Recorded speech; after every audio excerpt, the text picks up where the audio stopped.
बार बार तो आमके जुगले तो तांकर मुहनु आम तक ना कहना ये तो भाई आमके बहुत खुशी लगी जेहेतु माने तुम देखिक आमके चिन्हिच आउ बलांगीर माने पाटनागढ़ एरिया रे भी आमर एते बड़ फैन अछन बोली आमके बहुत खुश लगुचे तुम ना टिके कह मोर ना होचे चुलेश्वर करुआ बेलपड़ा 10 किलोमीटर पड़ली माला मोर गाँ। हाँ हाँ बाहर थी बेंगलोर रे हाँ मोर पुआ भी चिन्हि विपद कथा सुनमा से तांकर घर केनटा आज्ञा को हाँ जेनता कि मझी मझी व्यस्त थे तो सब वीडियो नहीं देखि पारू हाँ हाँ बाकी 2-3टा ईमेल आईडी रे सब्सक्राइब करिछु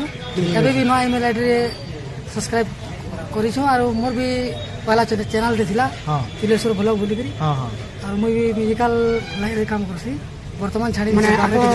तमन ऑर्गन भी बुझासी होय बढ़िया तो ठीक अच्छे देखी पारे ये मा समले श्रेयांशी ऑफिशियल रे अपन मन को नमस्कार स्वागत जनु छे मुई हूँ तिलेश्वर करुआ नाना वीडियो मैंने श्रेयांशी ऑफिशियल रे अपलोड करनी देखबे आसबा लाइक कमेंट शेयर करबा नहीं भूलबे और बेल आइकन के प्रेस कर देबे कोई करी जय मां समले जय जगन्नाथ।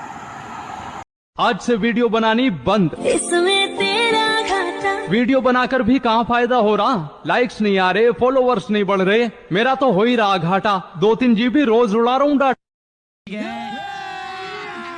अभी मजा आएगा ना भिड़ो।